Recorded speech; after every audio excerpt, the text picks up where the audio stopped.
according to his incense, goes back 5,500 years in the Ukraine. Last week, they announced a discovery in the Netherlands. People have been using cannabis there for 4,200 years, man. The big 420. And all throughout Celtic and Druidic sites, there's evidence of cannabis use, remnants of cannabis. And then in places like China, the oldest pharmacopoeia, going back 2,700 BC, so 4,700 years old, contained references to cannabis for a variety of elements, comparable to what people use medical marijuana for today, as well as for relaxing and even seeing spirits. In Persia, they would ingest really potent extracts of cannabis and wine, and then have visions, and that's sort of the base for one of the most influential religions in history, the Zoroastrian religion, which influenced Judaism and Christianity and other faiths. And in India, the oldest god in the world that continually worships Shiva is the Lord of Cannabis, and people in the Kumbh Mela, in the Holi Festival, and many Indian festivals consume bang in honor of Shiva and Kali and other deities who go back right to ancient times. In ancient Greece and Egypt, they would make cannabis-infused wines. So all over the world, in Africa, people there, the Bianarambe, the sons of hemp, convinced the other tribes around them that they were warring with to burn their tribal fetishes and partake of the holy herb. And they formed a brotherhood of peace and love, opening up a new era.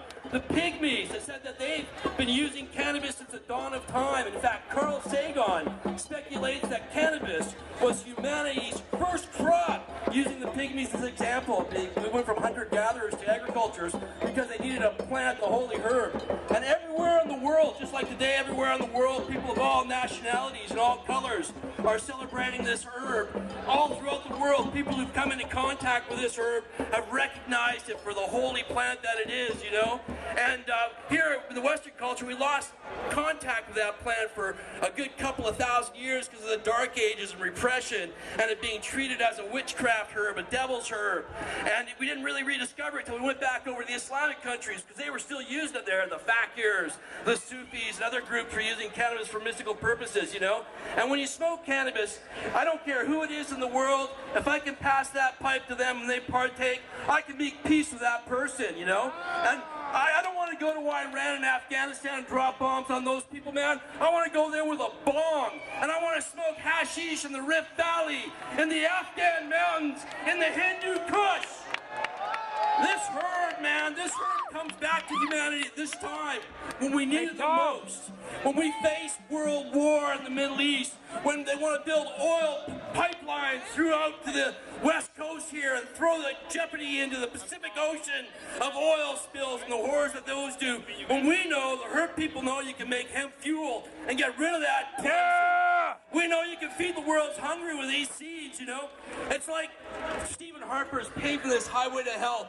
Well, I tell you what, man, there's one thing that can break up the pavement of the highway to hell. It's a little green plant that can put a crack in that pavement and open it right up.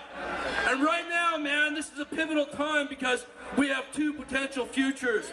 The future of Stephen Harper with mandatory minimums of 5 plants for people to go to jail for a year or more for 5 plants, or a year in jail for making some hashish or some hashish brownies. Or we could go and get legalization, man. I believe once we see legalization, it's going to cause a chain reaction through society. It'll bring peace on earth, man. And so what you got to take away from this 420 day, this big celebration, is you got to start living that 420 every day. Every time you hear somebody start speaking negatively about the herb, tell them how it really is. Say, hey man, this herb cures cancer. This herb, we can get rid of soil depleting cotton. This herb, we can get rid of fossil fuels. This herb, we can heal ourselves, we can heal our planet, and we can heal our society. Happy 420 Vancouver, rock on!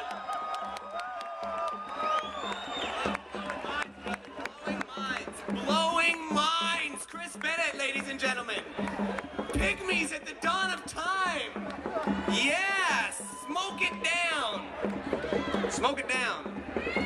Yeah, right on. Well, ladies and gentlemen, you got the hydroponic, the chronic, you got the little T in the house.